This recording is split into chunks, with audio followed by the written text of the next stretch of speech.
All right, folks, I want to welcome our guest to the show. It is June Lundgren. Welcome to the show, June. Thank you for having me. Absolutely. It's my pleasure. I've been looking forward to this conversation.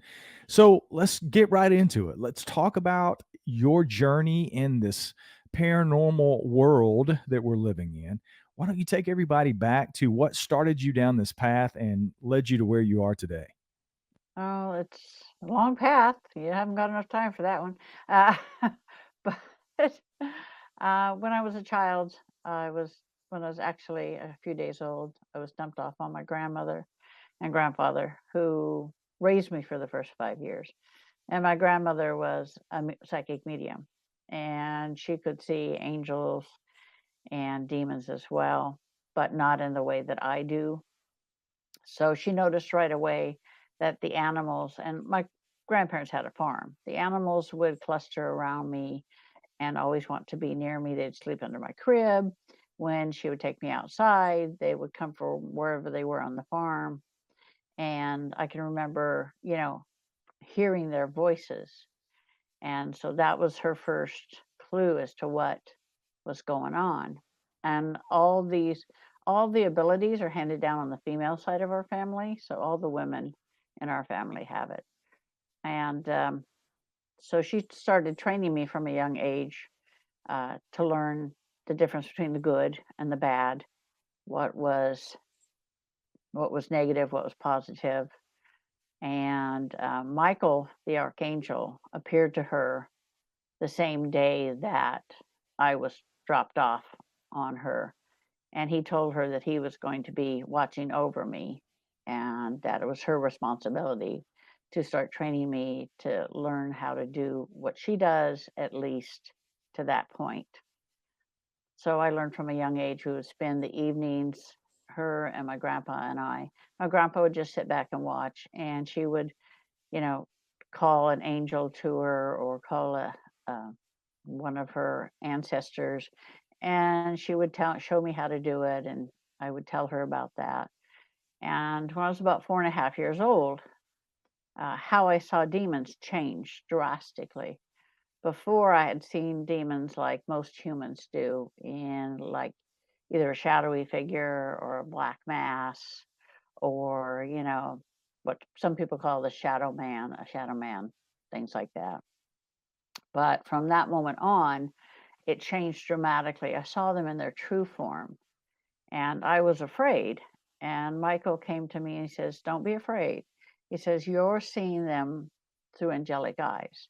You see them as we do in their true form. They cannot hide from you." And he says, "I want you to do something for me." He said, "I want you to watch them. I want you to learn how they work, see what they do, and because you're going to need it later in life." And you're a kid, you think, "Oh, okay, a game." So um, I would do that. I would, when I would run into one when we were either visiting a graveyard. My grandmother would take her lady friend up to put flowers on the grave. They would be there, in a shopping center, wherever. You can always see them. They're always around. And Michael said, "I'm going to shield you so that they cannot see you. You can see them, but they cannot see you. I will protect you." So I'm like, okay. So I really didn't do much in the way of using my abilities other than, the everyday things kids do, until I went into the military. When I went into the military when I was 17, and I left for active duty, and I trained as a nurse. And of course, hospitals are magnets for demons. Hospitals, nursing care facilities, assisted living, hospice places, they're always there. So I had my real one-on-one encounter with interactive encounter when I was working emergency room. I got a call from one of the tech sergeants. I was in the Air Force at that time. I had been 2 years in the Army, and I was in my third year in the Air Force. And the tech sergeant says, "This man's been missing for 3 days. He hasn't reported for duty. We're thinking he's dead. So we want you guys to come over so that when we open the door, if there's a dead body, you're going to take it away."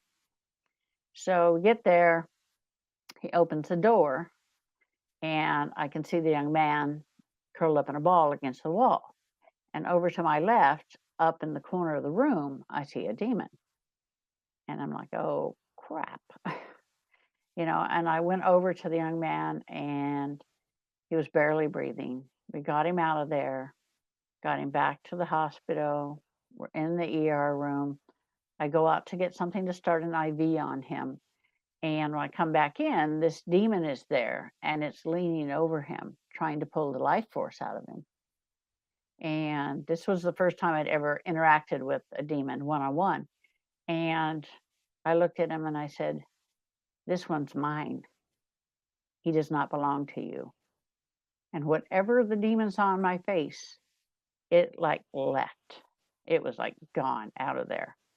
And it was almost as if it felt like my consciousness was pulled to the back and somebody else had taken over. And the young man, before he left, I went up to visit him. He was, somebody had put angel dust in his soda. He was a chaplain's assistant. Why somebody would do that, I'll never know. But he was never the same. So he was getting out of the military. And he told me, he says, I had this dream. And he said, in the dream, there was a demon and it was trying to take my soul. And then he said, this angel appeared. This female angel appeared and told it to go away. He says, I told him, I said, well, that's God's way of telling you, you're going to be okay. He's watching out for you. Don't worry about it. But that was my first one-on-one. And I came home, got out of the military, came home, and I would help people. People would come to me for, readings or advice about things.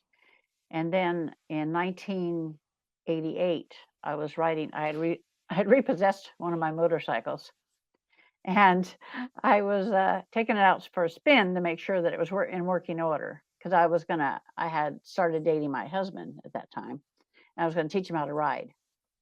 So I was turning the corner, and a woman ran a red light and hit me on the bike.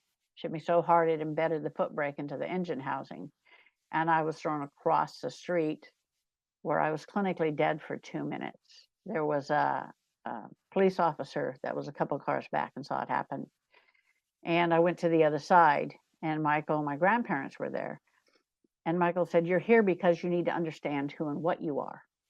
And I said, yeah, I'm just me. And he said, no. He says, you're not just me. Your body was created to hold Ariel, the archangel. She is a demon slayer. And you're supposed to be doing this in the physical world now. And he says, you need to go back. And I'm like, okay. I did not know anything about Ariel. And my grandfather told me before I left, he says, you're going to have a son in a year. And sure enough, my son was born almost 1 year to the day later. And I came back, I looked it up on the web. This is back in 88. And the web was like dial-up, And I'm looking on there, and it says, for anything that had to do with her, to tell me anything, about her. And all I could find was that she was one of the 5 that guard the throne of God, one of the archangels that guard the throne of God, and that her name means Lion of God, and she's the defender of heaven. Well, Michael said, that's not enough. You are one, so I need to merge your consciousness with your soul consciousness so that you can see what she sees, hear what she hears, and get the information that you need from her. So he did that. And right after that, I was able to hear her and feel her. And I started doing removals on a regular basis. People would call me. And people would always look at me strange after the removal. And I thought, well, just because I did the removal. Come to find out, what people actually saw were physical manifestations of her. They would report seeing wings coming out of my shoulders. My eyes would be white. My voice and my face changed. It looked like I was about 20 years old. And so every time she comes forward, that's what happens. People get kind of freaked out about that. So I've been doing that for a long time. And as as I've grown older, this was when I was like 29. As I've grown older, I've refined my techniques, my abilities have gotten stronger. As I've become one with Ariel, essentially we're one. That my body was created to hold her. So I can do a removal of a demonic entity from. I've removed them as far away as the Netherlands and Australia. I don't have to be present. All I need is a picture of an object, location, or an individual.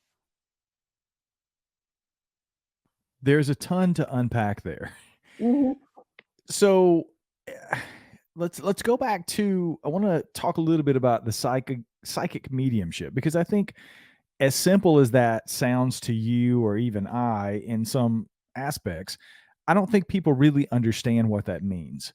So could you talk a little bit about the psychic abilities and what's the difference in being psychic and a psychic medium, and sort of break that down for people and let them know, A, what that is, and then B, what that is for you and what that means for you. Yeah, a psychic is someone who can see the past, see the future of an individual, gets information. Yeah, some psychics will tell you they get information from the person's guides or guardians. And with me, it's, and some people will say it's a knowing. And that's the way it is with me. I just know things and I don't know how I know them. I just know that I can look at someone and see their past lives. I can look at someone and see what's going to happen in their future. Um, my mediumship is because I can talk to the dead and I can talk to angels. And unfortunately for me, demons as well. But, it seems like it's pretty cut and dried, but it's not really. There are different, each psychic will get information differently. Like I said, some people will get where uh, a spirit will give them information regarding the individual that's seeking a reading by referencing something from that psychic's lifetime, or something they've seen on TV or something they've heard. It's all about, we're only as good as the information we get from the other side. And I will tell you that the time difference from here to there, from the other side, where the angelic beings are, is like you being on one side of the Grand Canyon and me being on the other, and you're trying to hear me and you're trying to gauge the distance. Can I jump over the Grand Canyon or can't I jump over? Their time references like way out of whack. If they tell me, you know what, it's going to happen in 6 months, and I tell the person, hey, it's going to happen in 6 months. Well, it doesn't. It doesn't happen in 6 months. It takes a year. So they don't have a good grasp of time, because they don't have time over there.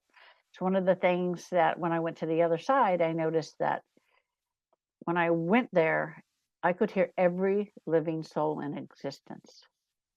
It's like I could hear them murmuring in the background, and over all of that is one huge entity that you call the God consciousness. It's full of love, compassion, and you feel secure, and you feel like you're protected and you're loved unconditionally. But you also get all these other souls in the background. If you think of someone, then their voice comes through louder. When I was little, my grandma was, when my hearing really kicked in, I had covered my ears, and my grandmother thought at first that I had an ear infection or something. And I said, no, make it stop. And she asked me, what am I hearing? I said, everybody, everything. So she said, pick out a voice, focus on one voice, pick that out, and only listen to that one voice, and the rest will fade. And that's what I started. That's what I learned to do. Because if I were to tell you that if you were looking in my house right now, you see maybe 100, 150, angelic beings because their realm is different than ours, but they walk through walls and everything else because it doesn't exist for them. And they're always here all the time. I just ignore them unless I need something or they need something. It's like two ships passing in the dark. We don't even pay no attention to each other. I definitely don't want to put you on the spot, but you're the only psychic medium I've ever really had on the show. Are you able to sit down like we are now and you pick up things about me or my life that are, because we've never met. We've corresponded a couple of times via email and that's it. Mhm. So you literally know nothing about me. So is it that easy for you to tune in It to? is. It is. But I never do like on the air readings because there are things that come through that people may not want on the radio, may not want other people to know. So that's why I never do them. If you've ever seen my stuff before, you'll notice that I don't do that because then that's the reason because there's always something that comes through. And I've been a nurse a long time, and I'm all about the HIPAA thing. So I don't want to, I don't want to give away as Witch Hazel would say, I don't want to worm your ugly secrets out of you. And I say that because I've heard other people on shows do that, and Yeah, I feel like it puts the person on the spot, obviously for a myriad of reasons. But it was more about the question of how quickly do you establish that, and are you able to, like you said, you're at work, you're a nurse, you're dealing with people. How do you turn that on and off? Because I've asked that of other people, and people who say they have these abilities and they know how to do that and they've been taught how to do that. yeah. So I guess the question is more so, how easy is it for you to make that connection? And do you just have to block it out and be like those two ships passing in the night? How do you deal with that on a daily basis? Yeah, I just shut it down. It's like a door in your forehead. You shut the door and you block it out. And when I meet somebody, I know psychics that when they meet somebody and they'll pick up on whatever it is that's in the person's brain. I don't do that. I have ethics, a code of ethics. I don't do that. If somebody asks me a question, okay, but I'm not going to walk up to somebody and say, "Hey, your mom's here. She really wants to talk to you." Because people would look at me like, what the heck is your problem? You know, what are you talking about or whatever? I don't do that to people because, I wouldn't want somebody to do it to me. My son, unfortunately for him, had where he was at a place where there were psychics and things. And one was very intrusive to him, just literally just went into his brain. And he's like, Mom, I really hate that. He says, she had no business doing that. And I said, I know. I said, I have ethics. That's the way it is. I would never do that to somebody. And I'm glad that you had the ability to have the relationship with your grandmother that you had, and you were able to find that out, because I think so many people that I've talked to and I've heard other people talk to about their abilities don't have that. It's almost the thing that you don't talk about. It's the elephant in the room in the family. Can you talk a little bit about your grandmother's abilities, your mom's abilities, and the other females on your side? Were they very similar to what you experienced, or were they different in some way? Now, my grandmother was, she was a psychic medium, and she was that way all her life. And she came from a long line of women that are psychic mediums. And each female had a different gift. Not all had the same gifts. But I remember shortly after she died that she came to me and said, Listen, I need to tell you something. And I'm like, Okay. And she said, When I was a young girl, said, there was a prophecy, a family prophecy that was handed down from generation to generation from the 14th century. She said, The prophecy was that a female child would be born into the line who had the ability to see, hear, and remove, kill demons. She said, That's you. I'm like, yeah, why didn't you tell me that when I was alive? She said, No, my mother had abilities, but my mother was bipolar and she turned her back on God. And and doing that also turned her back on her abilities as well. So she never really came into her abilities or really did anything with them. But my grandmother was the one who tutored me, and I was lucky. I had her. Most people don't. My son has abilities.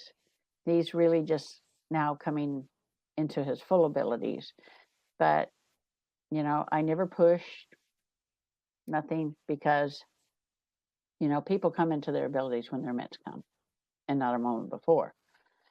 And he wasn't ready. When they're ready, they'll come. But when my grandmother was young, it was passed down in the family, and they told her when she was a young girl, when you go out, do not talk about it, do not say it to anybody, not even mention it. They will put you in a sanitarium. They will lock you away. So back when my grandma was a young girl, they went to parties, and the big thing at that time was seances. That was the in thing. You have to understand, my grandma was born in 1904. So that was the big thing. And she used to hang out with Al Capone in her younger years. Her family was well to do. And so she went to a lot of different parties that had that. But she would always get away from wherever the seance was going on, because she knew that the spirits would come to her, and she couldn't avoid it. And so she would just stay away. I remember her telling me that her and another couple, she grew up in Atchison, Kansas. It's a very, very haunted city. And there was a really haunted house there. And it was supposedly there were demons there. So they broke into the house. The couple broke into. My grandma didn't want to go in, but because she could feel what was there. But the others, they broke in. She went in with them, and the boys were saying, "Oh, there's nothing here. There's nothing here. Nothing's happening." And right after that happened, then things started being thrown all over the place. And my grandmother was out in like the atrium, the foyer, and she saw a demon standing at the top of the stairs leading to upstairs. And the demon growled at her, and she said, "In the name of God, what do you want?" And it disappeared. And she's never forgotten that. All those years, she told me, if you run into a demon, you say, "In the name of God, what do you want?" They have to either tell you or disappear. But she had some rather wild times in her younger years. It definitely sounds like it. So the thing back then was seances, right? And now Mm-hmm. the more common thing that I hear often from people in the paranormal world is stay away from the Ouija board, right? Is there anything to that? Is there some sort of connection to the demons and the other side? What say you about that? Well, the thing is, okay, it's no different than a crystal ball, a bowl for scrying, uh, you know, uh, anything else you would use for telling the future or connecting with the spirits. It's how you utilize the tool. If your intention upon using the Ouija board is to contact a demon, then that's what you're going to get. If your intention is to contact an angel or your mom or your dad, then that's what you're going to get. But you have to be careful, because anytime you use any of these tools, it opens a door, and anything can come in that door. One of the things I learned when I died was that thought becomes reality in the demonic world as well as the angelic world. And it's the intention behind the thought that gives it power. So if your intention is to do good, you will get good. But so many people do not close the door. I see people, scrying. I see people doing readings. I see people doing paranormal investigations. They don't protect themselves, and they don't close the door. So that leaves it open so anything can come in. It's like you leaving your front door open. Anything can come in. You touched on it a couple of times, and I want to talk a little bit about the NDE. Basically, is what you had when you had the accident with the motorcycle, Hmm. and you were clinically gone for a couple of minutes. You said I Yeah. had Dr. Daniel Seda on a couple of shows back, and he had a NDE when he was very young. He was battling cancer in the hospital, and had this NDE experience, and he saw himself in another room and the whole 9 yards. So, and I asked him the same question. He was already experiencing some of the things that he had. He's psychic medium and some of these other things. Do you feel like the experience that you had when you went to the other side enhanced or gave you even more gifts, or is it just something where like when you talked to Michael and you figured some of these things out about yourself? Yeah. Yeah. No, it didn't enhance anything because my abilities were already strong. It's it just gave me a direction and gave me a reason for it. I knew I was always different. I knew I was different. I knew I wasn't like even other mediums and psychics, but I didn't know why. So my that answered the question. Plus, it also gave me direction for what I needed to be doing to help others. It wasn't enough for me to do readings, things like blessings, things like that. It's all about getting rid of the demons. There are so many people that suffer from them.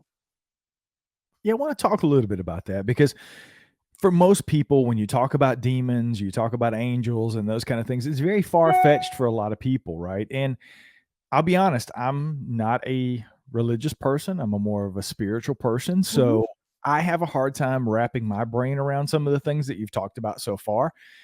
But let's talk about the demon thing and then being around when you are able to see them in I wrote it down in their true form.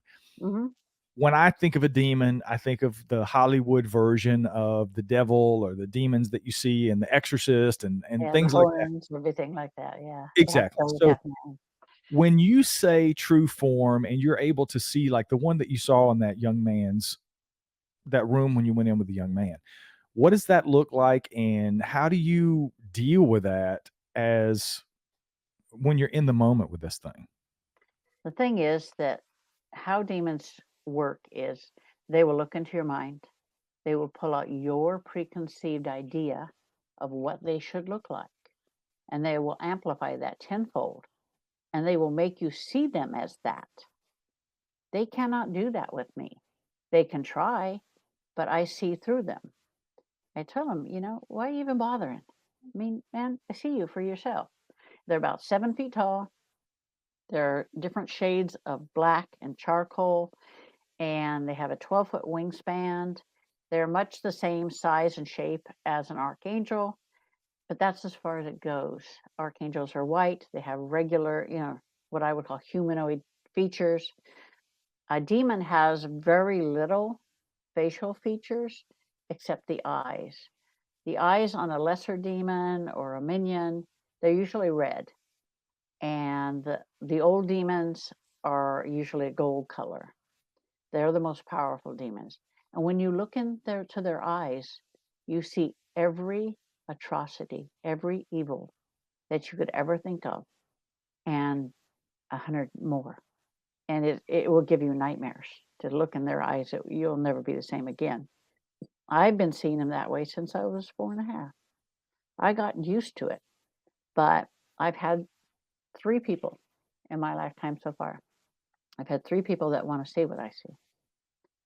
And told them, you do not want to see what I see because I don't think you can handle it. And one of them was my friend who's an ordained minister.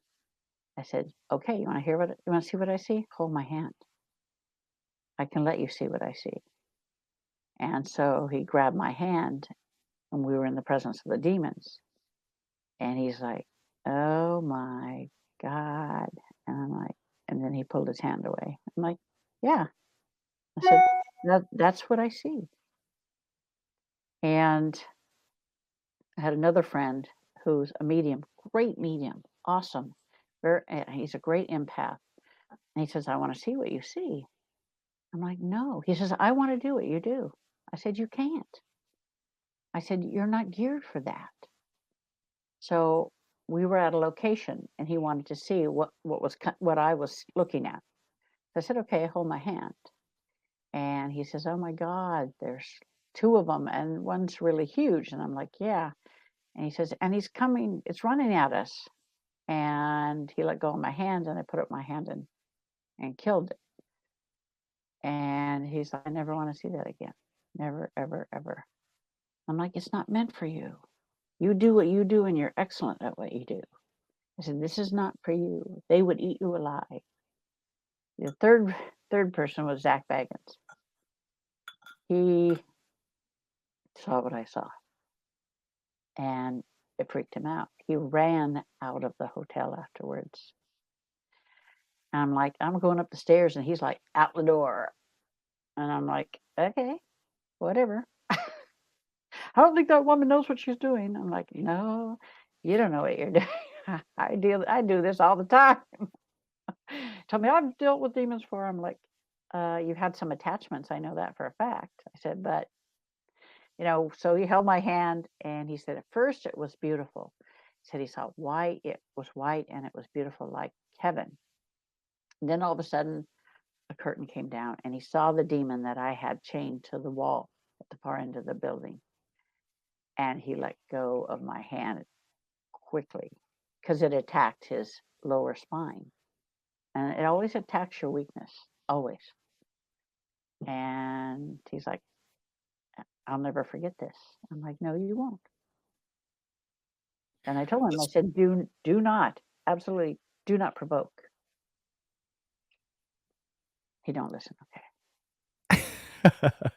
I don't either. I've been in a couple of situations in the past where I was in an area where one of my family members was experiencing some negative energy in the my sister was living in a house where some negative things were going on with her children and my niece and nephew, and I provoked. And it was the Yeah. only time I've ever done anything like that. And I got an EVP on my phone that I played back. Uh-huh. And I was basically saying, "I'm not scared of you. I'm a grown man. You don't scare me.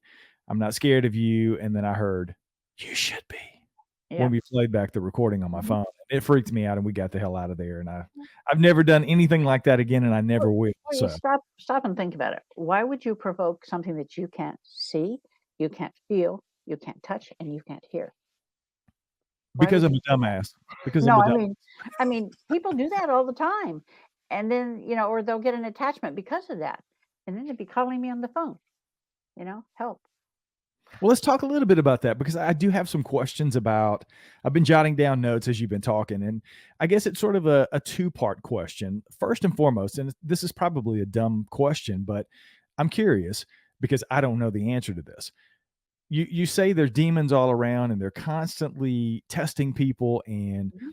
doing the things that demons do. In my Yeah. mind, if I think in biblical terms, a demon is and this is just I'm just throwing it out there is what I think and my take on this stuff is from what I've been taught all my life. A demon is an actor of Satan. They're out to get people and pull them down so they die and go to hell instead of going to heaven. That's in simple terms, right? So, I guess my first question for you is these demons that are all around that you're seeing that are dealing with people and torturing people and doing what they do, what is the end game for them? And then when you get in a situation where you're having to deal with that situation, what does the removal consist of? What does that look like? And how do you go about that process of removing the demon? Well, demons, their whole thing is they weren't always dark. They weren't always bad. And they started out, we had life on another planet, and we evolved over hundreds of thousands of years into pure energy. So once we evolved into pure energy, we decided to travel as a group. We wanted our quest was to see everything we could, amass all the knowledge we could. We saw stars being born, universes being born. We saw races, beings being created. We saw everything. We traveled for hundreds of thousands of years. And then one day, there were a bunch of the souls that said, listen, we've seen everything we can see. We've done everything. we want to have physical bodies again. We want to be able to have children, to know love, to have physical. And there was a group that rose up, which is about a quarter of the others, and said, no, this is not what we want. We do not want to be subject to a shell. We do not want to be subject to pain, disease, growing old. None of that. We don't want it. We don't want it. And that's when Lucifer rose up against, and his followers rose up against the others. Well, God had always known that it was just a matter of time, not if, but when. So he had created a group called the Legion of Light. They're comprised of Michael, Ariel, Raphael, and Gabriel. They, in turn, trained all the warrior angels and demon slayers. And so Michael defeated Lucifer, and Ariel defeated his son. And God said, I'm going to give you exactly what you want. You're never going to be able to take physical form again, but you can't live among us. So he opened a rift into a dark realm and put them all in there and sealed it. He said, this is where you're going to live out your existence. And so over the years, billions of years, they've become nasty, mean, spiteful. They want revenge because the white light souls put them in there. So they've found ways of being able to get into the physical world, and we're the most vulnerable when we're in physical bodies. The souls are. So they plague us in order to get back at us, to make our life as miserable as they can, because they're miserable. That definitely makes sense. So I'm assuming that, again, I'll go back to the Hollywood version of all of this is when people talk about removing demons, we're thinking about that scene in The Exorcist where the priest is throwing the holy water and those kind of things. But this is something that you said you've done literally around the world and you're not physically there. Right. So can you, as much as you can you talk a little bit about what that process is? And certainly I'm sure it's unique to every situation, but in general, can you talk a little bit about what that process looks like for you and the person that's on the other end of the removal? If they're within, okay, I'll give you an example. Ariel, the angels live in a different realm of existence. They live in a higher realm of existence. And her essence is within me. So when she comes forward, I can see in my mind what she's doing. She will battle the demon in that realm, on their realm of existence, and kill it. Literally, she has a white light sword, two of them, and she'll strike it through the demon. And the demon, I've seen it millions of times, the demons just turn into dust and spread among the stars. They'll put up a good fight, but in the end, she's going to win. And it's when I do it from a distance, it takes me a couple minutes maybe, because if I get a picture of the person, or if I get a picture of the location or the object where the demonic thing is either attached to or residing or is hurting the person, then I can see the demon in my mind. I can see the demon.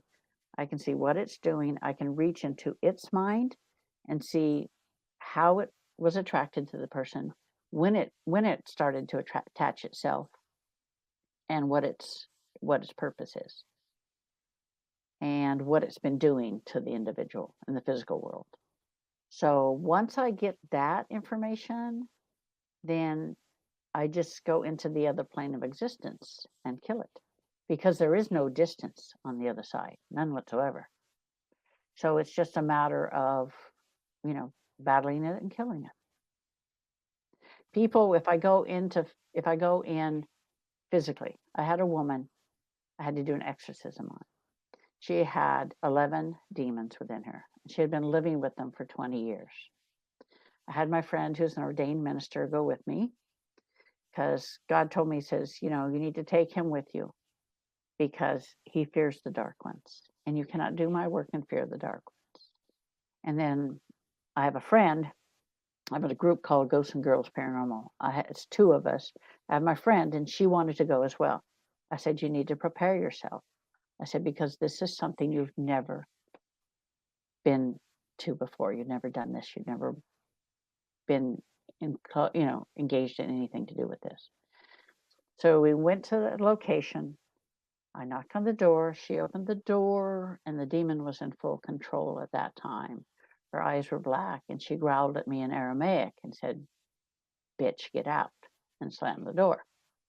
My friends are looking at me like, "What was that?" I'm like, "Don't worry about it. Just a demon. No problem." Knock on the door again. Go in.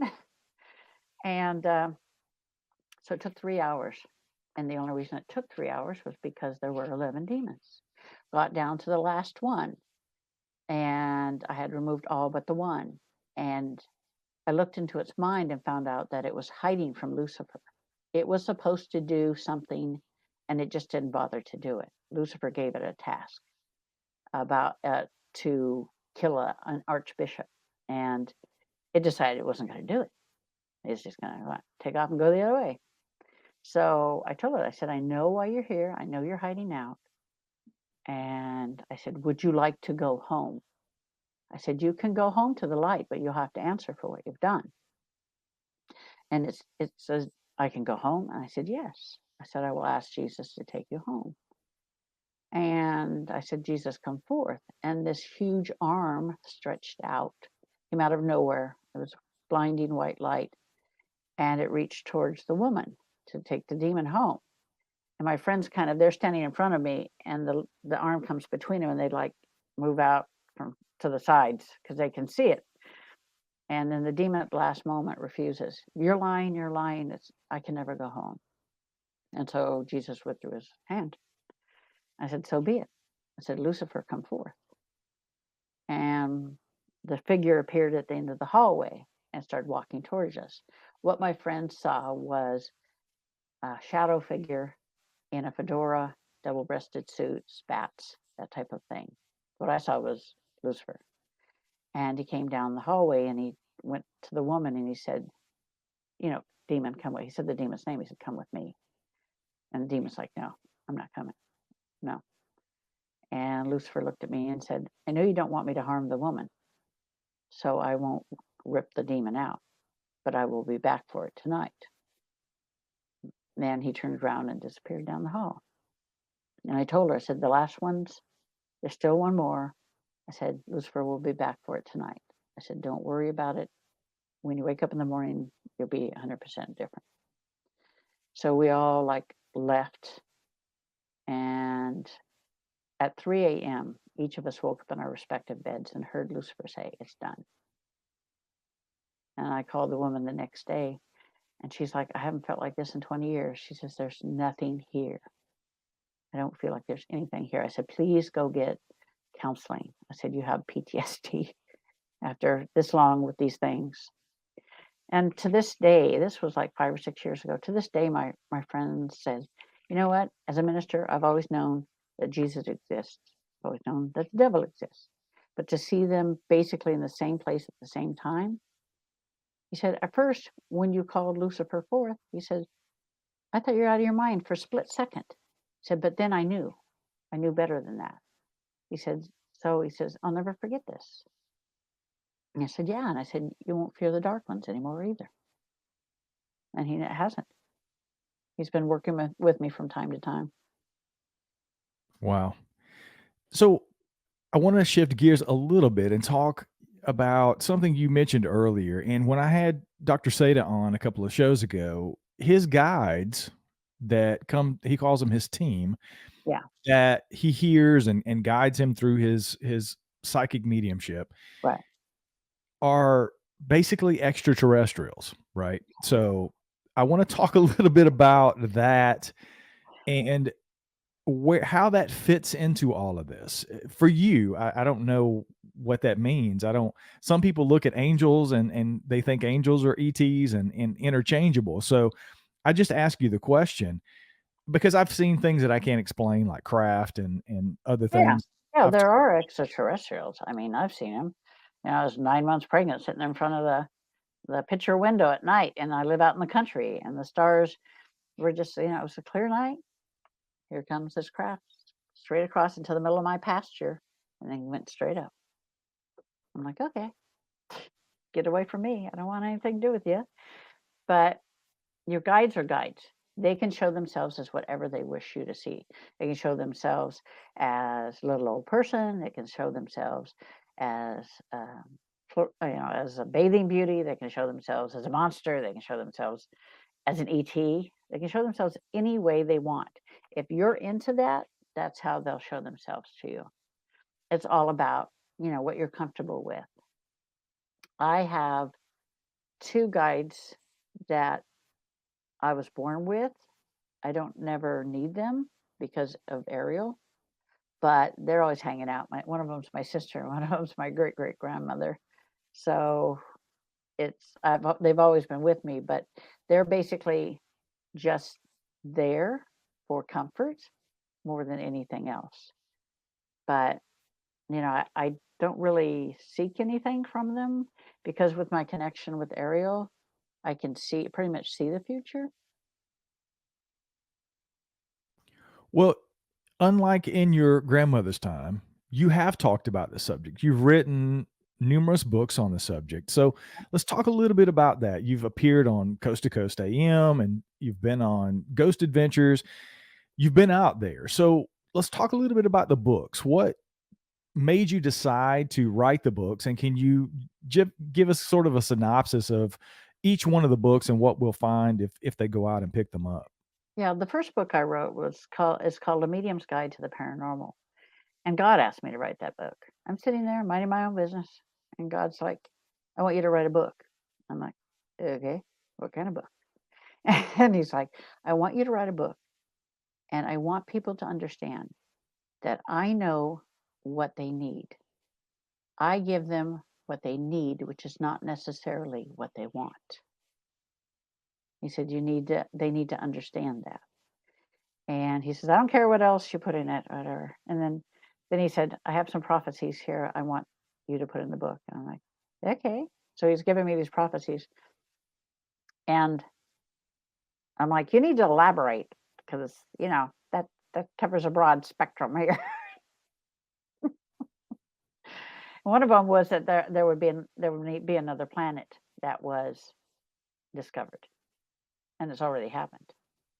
So it's like, okay, fine. I wrote this in 2009. Actually 2008. I published it in 2009. But A Medium's Guide covers a little bit of everything from ghosts, demons, creation, marriage, all kinds of different things. It gives a broad spectrum and a lot of, I just put in a lot of answers about a lot of different things people have asked me over the years. And then I have been asked for years to do a Body, Mind, and Spirit Expo. And I finally relented one year. And, you get to give a lecture at the time. And I'm like, oh, okay, fine. My friends are like, oh, you need to talk about angels. You need to talk about heaven. You need to talk about, I said, hell no. I'm going to talk about the dark side of the paranormal. And so that's what I put in for the lecture. And I was like late getting to my lecture because somebody was talking to me. I talk too much. I get there and they're standing room only. And I'm like, holy crap, okay. So I started talking about the dark side of the paranormal, demons and stuff. And people were coming by for hours afterwards, thanking me for talking about it. Nobody's ever talked about it. Everybody wants to keep it quiet, keep it hush hush. I said, why? I said, you add to the villainy of it when you don't talk about it. People need to know about it. So that's when I wrote The Dark Side of the Paranormal, because people have been after me for years to write something about it. And it gives away a lot of their ugly secrets. So, people like that. And then there's 2 books called Paranormal Encounters 1 and 2. They're my real life paranormal encounters. And then I wrote a paranormal romance. It is called Out of Time. It is written in a way that I've never seen another book written.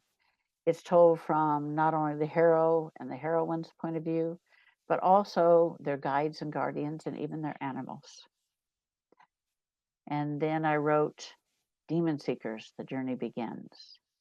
There are actually 7 archangels born in the world today that are demon slayers.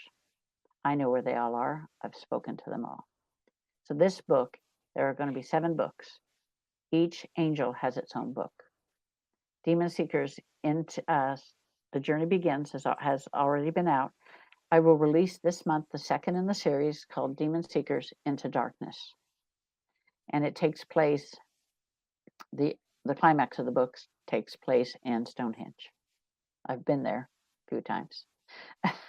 Thought it was a great place for a climax of a book.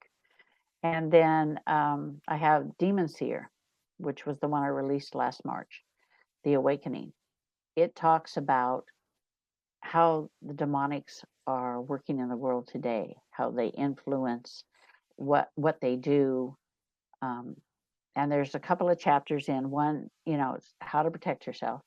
And the other one is how to help yourself and where to find help. And I have links in there from the Johnson brothers, Keith and his brother. They wanted to be in the book, so people can come and get help from them. Archbishop of the Order of St. Michael's the Exorcist, Raphael, he's in there. His links are in there. And a couple of other people's links that deal with the dark ones are in there, as well as my own. So I'm trying to empower people to help themselves. And, people think, oh, if I got a demon, I'm going to run in and I'm going to sage everything. Wrong. If you sage them, it pisses them off. And then it ramps up the activity and it gets worse, substantially worse. Because A, they know that they're there. And B, you're trying to get rid of them. They just laugh at you when you sage. But, yeah. It's definitely good information to have. Where's the best place for people to go find the books and purchase the books? Amazon.com has them all. Amazon and Ingram Books are the two sources for my books. You can get them on like Smashwords, which is where a lot of the Apple users go to. Barnes and Noble, things like that. There's a lot of different sources for them. My website is mysticconnections.org or demonseer.com. And when you go in there are links to the books. I also do readings. I always do intuitive readings for people. I also do, like I said, demonic clearings, and people can contact me through there. They can schedule a reading. I do sell the black salt. When I started doing removals, God said, you need something to protect the people that are involved. So he gave me a recipe. I've never even heard of black salt, but he gave me a recipe for a special black salt, and he blesses it at each step of when I make it by hand. And it's never failed in 40 years. So I will link to all that in the show notes. You guys go over and check it out.